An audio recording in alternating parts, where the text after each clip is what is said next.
Colors caught my eye and you're my favorite sight to see. It's from the way that you move and everything that you do. And after that it's when I realize that I love you.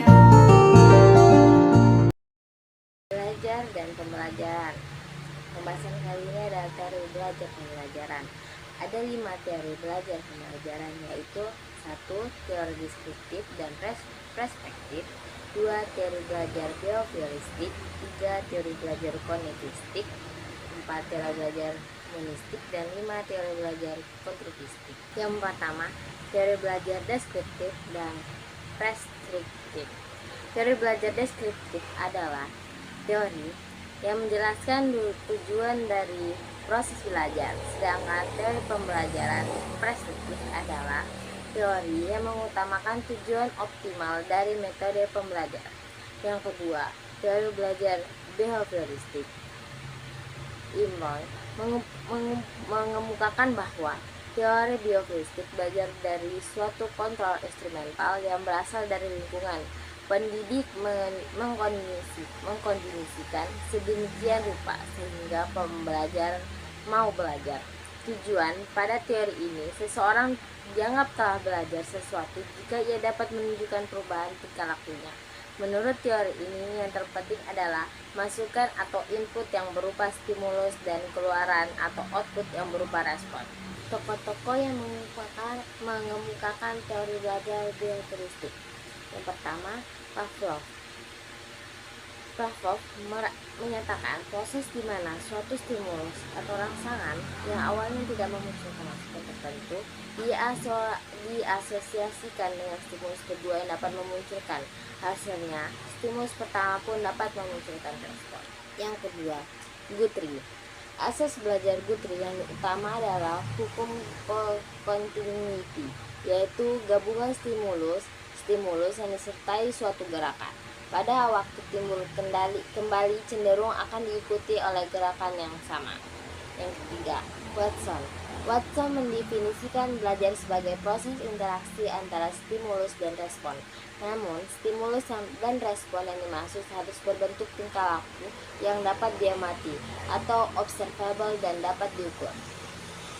Yang keempat, Skinner membedakan respon menjadi 2, yaitu respon yang timbul dari stimulus-stimulus tertentu dan operan atau instrumental respon yang timbul dan berkembang karena diikuti oleh perangsang tertentu. Dan yang terakhir, Thorndike. Menurut Thorndike, tahun 1949, belajar dapat dilakukan dengan coba-coba atau trial and error.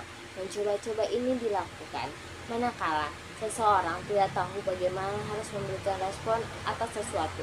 Dalam mencoba-coba ini, seseorang mungkin akan menemukan respon yang tepat berkaitan dengan persoalan yang dihadapinya. Teori belajar kognitistik. Kerangka konseptual dalam psikologi yang menekankan peran proses kognitif dalam pembelajaran. Teori ini menganggap bahwa individu memproses informasi dan merancang makna dari pengalaman mereka sebagai bagian dari proses pembelajaran. Prinsip dasar dan tujuan belajar kognitif. 1. Belajar adalah proses interaksional untuk memperoleh pemahaman baru. 2. Tujuan utama teori ini adalah membantu guru memahami muridnya dengan baik dan efektif. 3. Psikologi kognitif mengembangkan sistem psikologis yang berguna dalam pendidikan anak-anak dan pemuda. 4. Konstruksi prinsip-prinsip belajar secara ilmiah untuk hasil yang produktif di kelas. 5. Teori ini menjelaskan bagaimana pemahaman atas diri dan lingkungan mempengaruhi perilaku dan mencapai tujuan individu. Teori belajar kognitif menurut pakar kognitif. Teori belajar kognitif menurut Jean Piaget. Piaget berpendapat bahwa perkembangan kognitif didasarkan pada perkembangan sistem saraf dan semakin kompleksnya susunan saraf seiring bertambahnya usia. Piaget meyakini bahwa pengetahuan tidak hanya datang dari luar, tetapi juga berasal dari dalam individu melalui proses asimilasi atau penggabungan informasi baru ke dalam struktur kognitif, akomodasi atau penyesuaian struktur kognitif dengan situasi baru, dan ekuilibrasi yaitu penyimbangan antara asimilasi dan akomodasi. Teori belajar kognitif menurut Jeremy S. Burns. Teori ini berpusat pada konsep bahwa anak harus berperan aktif dalam proses belajar yang disebut sebagai belajar penemuan discovered atau learning. Brune percaya bahwa pendidikan seharusnya merupakan pengalaman penemuan pribadi bagi setiap individu murid, di mana siswa mengorganisir informasi sesuai dengan tingkat pemikiran mereka.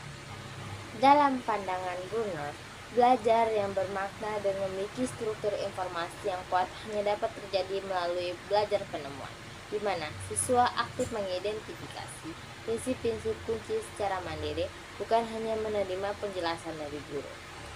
Teori belajar kognitif menurut Robert M. Gagne. Belajar sebagai proses pengolahan informasi dalam otak manusia. Belajar tidak hanya proses tunggal, tapi merupakan hasil efektif kumulatif dari pertumbuhan dan perkembangan tingkah laku. Gagne mendefinisikan belajar sebagai serangkaian proses kognitif yang mengubah sifat stimulus dari lingkungan menjadi tahapan pengolahan informasi untuk pengembangan kapasitas baru. Pengolahan otak manusia. Pertama, reseptor. Alat reseptor? Alat indera menerima rangsangan dari lingkungan dan mengubahnya menjadi sinyal neural. Kedua, sensory register. Sinyal sensoris diterima oleh saraf pusat, kemudian disaring untuk membentuk persepsi selektif. 3. Memori jangka pendek. Hasil pengolahan sensoris disimpan sementara, disebut juga sebagai memori kerja. 4. Memori jangka panjang. Informasi yang penting disimpan dalam jangka panjang, terintegrasi dengan informasi yang sudah ada. Dan yang kelima, respons generator. Informasi dari memori jangka panjang digunakan untuk merespon situasi atau pertanyaan. Contoh praktek belajar kognitif. Yang pertama, pembelajaran berbasis masalah atau problem based learning. Yang kedua, pembelajaran berbasis diskusi atau debat. Yang ketiga, pembelajaran berbasis proyek atau project based learning. Dan keempat, pemberian umpan balik atau feedback. Teori belajar humanistik. Teori humanistik adalah sebuah teori belajar yang mengutamakan pada proses belajar, bukan pada hasil belajar. Yang terakhir, teori belajar konstruktistik. Teori belajar konstruktistik mengakui bahwa peserta didik akan dapat menginterpretasikan informasi ke dalam pikirannya hanya pada konteks pengalaman dan pengetahuan mereka sendiri, pada kebutuhan, latar belakang, dan minatnya. Tokoh-tokoh teori belajar konstruktistik. Yang pertama, Jean Piaget menyebutkan bahwa penekanan teori konstruktistik pada proses adalah untuk menemukan teori atau pengetahuan yang dibangun dari realitas di kenyataan. Yang kedua, Vygotsky. Peserta didik dalam mengkonstruksikan suatu konsep perlu memperhatikan suatu lingkungan sosial. Dua konsep penting menurut Vygotsky. Yang pertama, zone of proximal development, dan yang kedua adalah scaffolding.